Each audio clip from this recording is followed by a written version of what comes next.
Hello, welcome back to Hyrule Herald's weekly news recap. Let's just cut to the chase. So for our first story, Sega has announced new Sonic games. So our favorite blue hedgehog is finally getting back in the game after a couple of years, or a year, whenever Sonic Boom came out. You know, the game everybody hated. So there's two titles that they have announced. One is going to be called Sonic Mania, as far as we know. This game is supposed to, use the graphics of the old Sega Genesis style Sonic games and reimagine the levels from those games from the past. So it's kind of like a Sonic Generations, but just a classic Sonic part and without the 3D.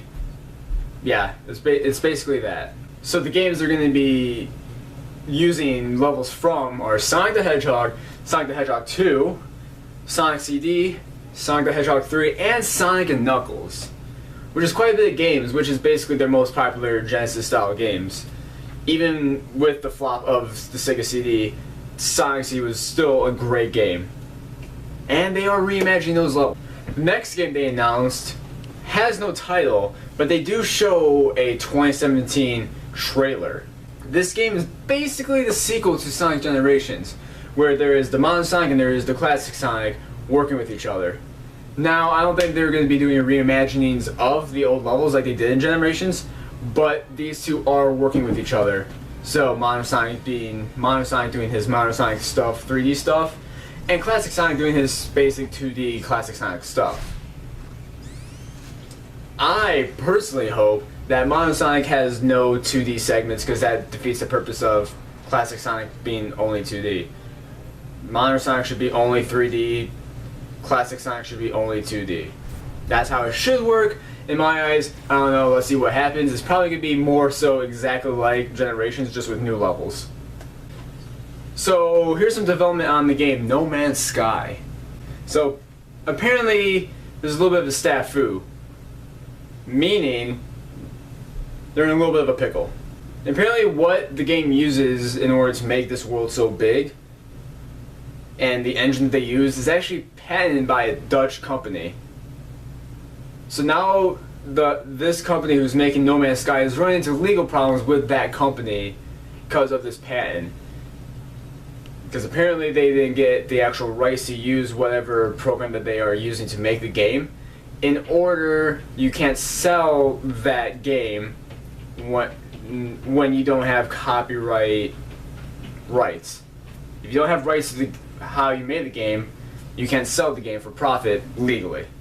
So, now this company who makes No Man's Sky has to talk to the Dutch company and try to figure something out to actually get the game on shelves and on your PC and stuff like that. Now even more information about South Park, Fractured But Whole, has now been released. So Matt Stone and Trick Barker just did an interview and to explain more of why the game is named what it's named, and where it kind of places itself in its own timeline. Apparently the game takes place only a day after a Stick of Truth. So the events of Stick of Truth happen, boom, Fractured But Whole. So apparently, the reason why it's called Fractured But Whole is because the original title was going to be Butthole of Time, because of the plot apparently. But they couldn't actually put the word butthole on store shelves. They wouldn't let them do that, even though it's an M-rated game, but whatever. So, they played around with a little wordplay, and, one of the guys was like, butthole. Butthole. Oh! A little bit of wordplay. Now we have fractured butthole. So it's supposed to be your butthole, but it's also butt, W, hole. Creative. Now a little bit more on Pokémon GO. Yeah, you're probably sick of hearing Pokémon GO and everything about it, but just more news keep on coming out with it because it's such a big game.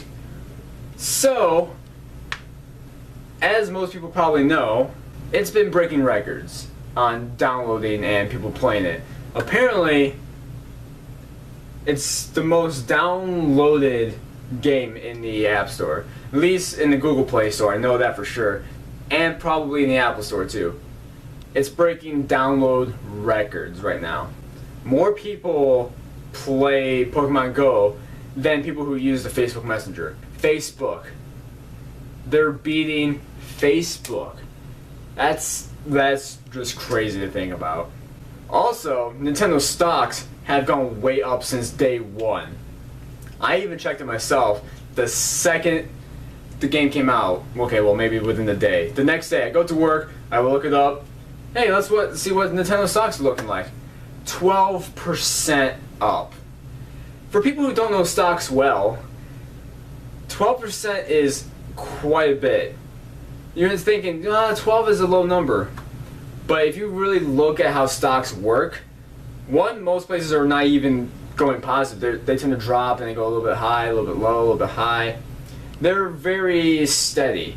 Sometimes there's like a gradual increase, but you're not looking more than 1 to 2% at most usually. Sometimes you get really good at 5%, but 12 whole percent. Where Nintendo was basically like this, like right here, the second Pokemon GO came out, boom. 12% is a lot of percentage. If you got into Nintendo stocks, let's say you put $100 down on Nintendo. If you sold your stocks after Pokemon GO came out, that $100 just became $1,200.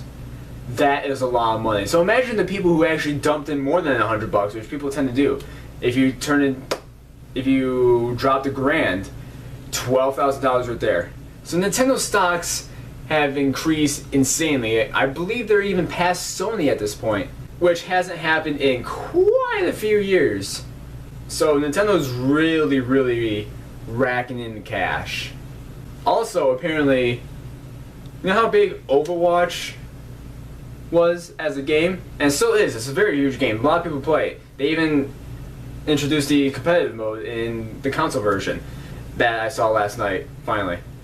Well, Pokemon GO on launch sold twice as much, and by sold I mean downloaded, twice as much copies as Overwatch did.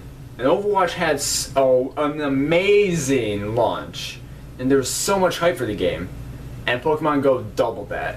So put some perspective on that and how popular Pokemon GO really is and how insanely gross it blew up to.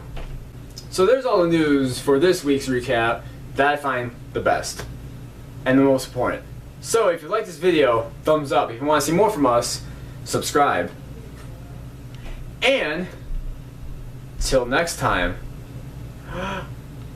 bye.